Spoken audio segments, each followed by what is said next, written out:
एक गांव में एक बड़े पेड़ के नीचे एक छोटी सी कुटिया थी। उस कुटिया में एक बूढ़ा सज्जन रहता था जिसका नाम रामू था। रामू गांव के सभी लोगों द्वारा बड़ा ही सम्मानित था। एक दिन गांव में एक अत्यंत अजीबोगरीब चीज हुई। सभी लोग चौंक गए।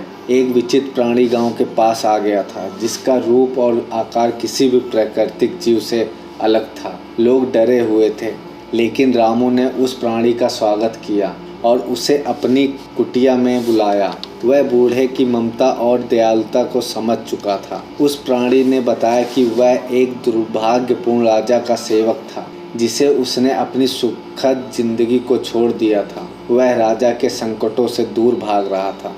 रामू ने उसे गांव के अन्य लोगों की मदद करने के लिए प्रेरित किया।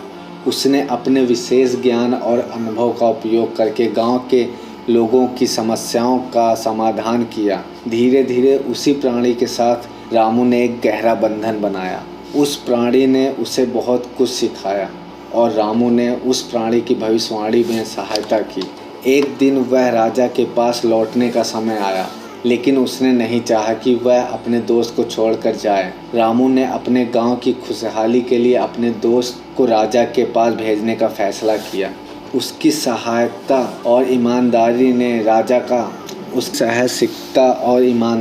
राजा का ध्यान आकर्षित किया और उसने उसके दोस्त को छोड़ने की इजाज़त दे दी। राजा ने भी उसके साथ उसके गांव के विकास के लिए मदद की और रामू और उस प्राणी ने एक साथ गांव को सम्मान से भर दिया।